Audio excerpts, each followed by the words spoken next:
దయచేసి అందరూ కూడా పునరావాస కేంద్రానికి వెళ్ళిపోండి. మీకు దగ్గరలో హై స్కూల్ ఉన్నది, గార్బల్ చెట్టు ఉన్నది, అక్కడ భోజనాలన్నీ అందరికీ కూడా అరేంజ్ చేసాము. మీకు ఇబ్బంది లేదు, వంట చేసుకోవాల్సిన పని లేదు. ఈ రోజు 2 తర్వాత ఎవరు బయట కనబడడానికి లేదు.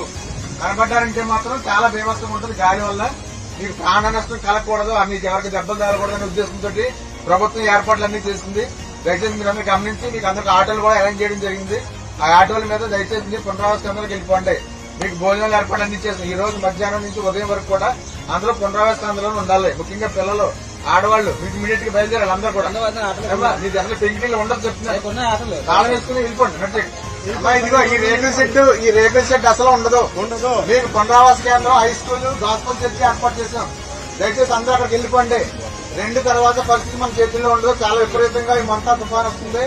దయచేసి అందరూ కూడా మీరు అక్కడికి వెళ్ళిపోండి. మీరు ఎవరు వంట చేసుకోవాల్సిన పని లేదు. భోజనాల ఏర్పాట్లు అన్ని కూడా అక్కడ చేయడం జరిగింది. దయచేసి అందరూ వెళ్ళిపోవాలి. మీకు ఆటోలు రెడీగా ఉన్నాయి మీరు వెళ్ళడానికి. ఆడవాళ్ళు, పిల్లలు, ఒక పెద్దవాళ్ళు, ముసలి వాళ్ళు ఎవరున్నా ఆటోలు రెడీగా ఉన్నాయి.